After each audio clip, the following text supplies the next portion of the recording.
Well, you're going to see, just like me, if the coils are cracked. Here we go. Are they cracked or are they not cracked? That is the question.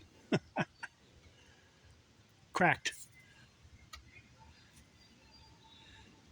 Let's see if they change at one point in its lifetime. Let me check the next one. Oh, it's got nice compression. Yep, cracked. So it's another coil change. So here I dug out, just happened to find a cover in my stock within sight and reach, to put it bluntly. Another 1954 5.5 cover. And you can still read the graphics on it, which is cool. Much nicer than the one I came with the motor. So, unfortunately, the only thing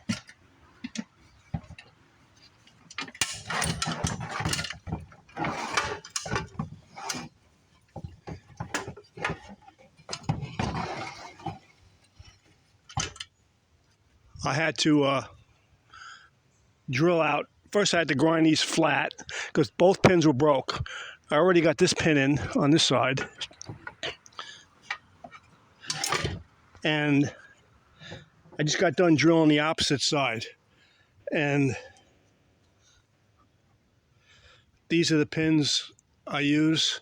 And you can make these yourself. I actually have, the first one I made was a prototype. I made it out of steel. You could just grind a piece of drill rod down.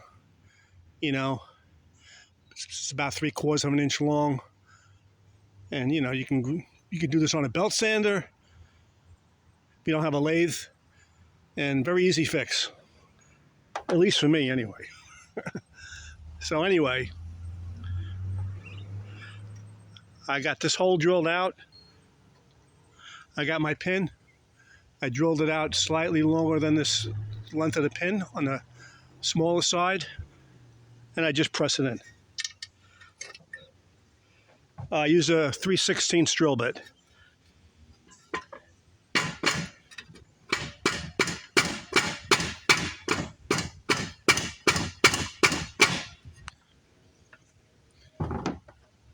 And I put the washer on there. And the rubber bumper.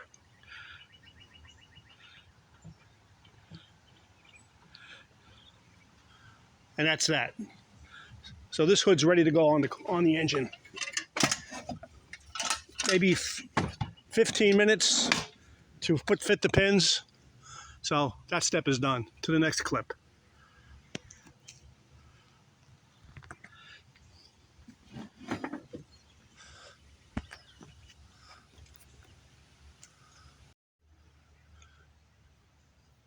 So here, back on the 5.5. Quick rundown for you people who don't know the history of what I've been doing here.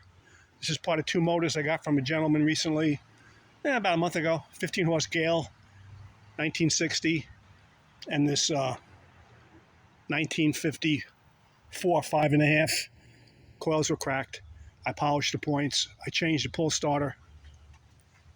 I mean, the pull starter is still salvageable, but just to save time, what happens is they crack the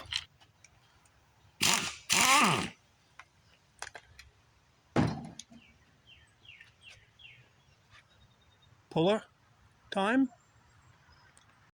So if I'm lucky, this flywheel will come right off. The Gale I did before this was one of those tough ones. Now this flywheel most likely has been on here since 1954, maybe even 53 when they put it together.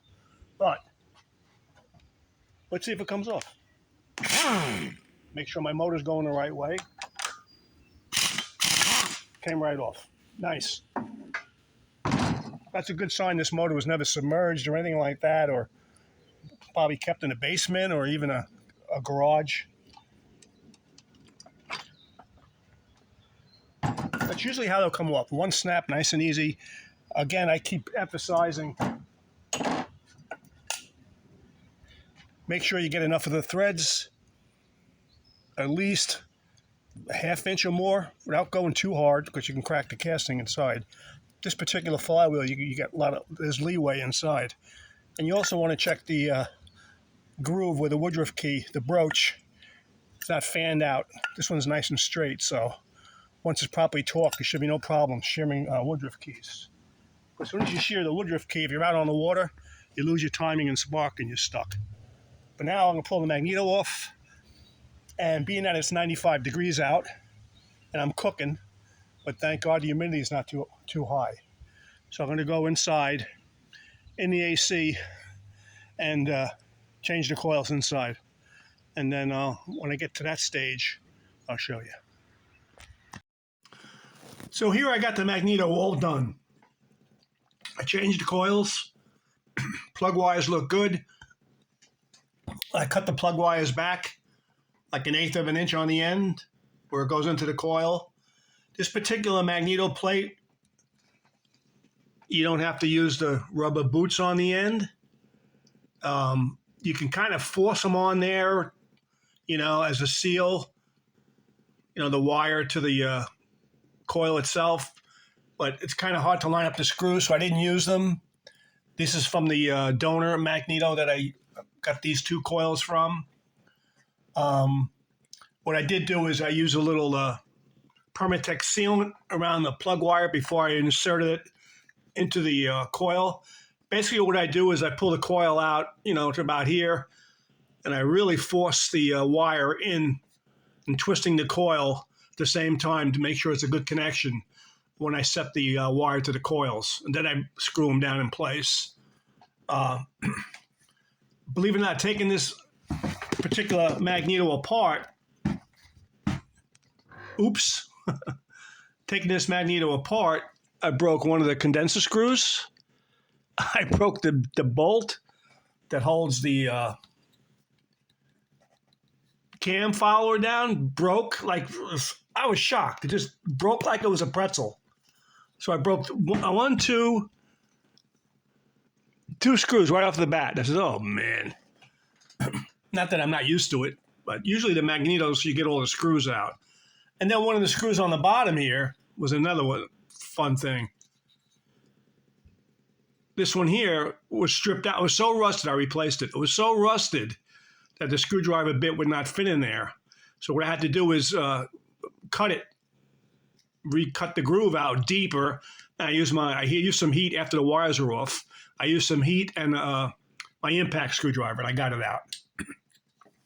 But again, this is all part of the joyful hobby of bringing old outboards back to life. So it's not that I'm not used to it, but somebody doing it for the first time could get pretty easily discouraged. This is the original, I kind of call them high can condensers. It's probably the original 54 condensers. Now, I'm not going to throw these out. You can sandblast them and paint them silver and still use them if they're good. I have very good luck with condensers, very few bad condensers through the years. It's usually they're very hardy, so I don't throw them out. But I did put the shorter, newer style condensers in there. I polished the points. I use sewing machine oil on the wick for the cam flower. Underneath the coil here, there's a wick that you got to lubricate. And what else did I do? Here's the old coils. I've seen some people actually try to fix them because at the end of the coil here, this is what wraps around the wire, this hook part here, and this is the part that goes in the coil. And it's just taking the coils out, they usually break. So you got to be really lucky even to get them out if you wanted to, reseal these with epoxy or whatever you wanted to do, because you're gonna break this connection 9 out of 10 times. Very few I can actually take them off the mag plate without breaking this, so it's a common thing. Again, just change the coils. Sometimes you just gotta do it, and don't think about it. But I did do that, and everything's looking really good. I'm gonna put this magneto back on the motor soon and try to start it. And then if that doesn't start, I'm gonna look into the carburetor because that's the only thing that's left, and take it from there. But this is just the another part of this update here on the 1954 5.5s I got from a gentleman who was cleaning out his dad's barn. after he passed away at 93 years old. God rest his soul. And that's it. I want to get them both running really good. And one of them, not this one, but the Gale, I'm going to offer back to him as soon as I get the decals still straightened out. I did do one decal in the front. I kind of like actually hand painted it on there. Came out pretty nice. So, but I still would like to get the side decals and see if he wants it back. If he doesn't want it back, I'll just put it on Facebook Marketplace, and I'll pass the story on to the next buyer.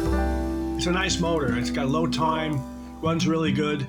And this one should run just as good too. It seems like it's pretty tight, so we'll see. Okay.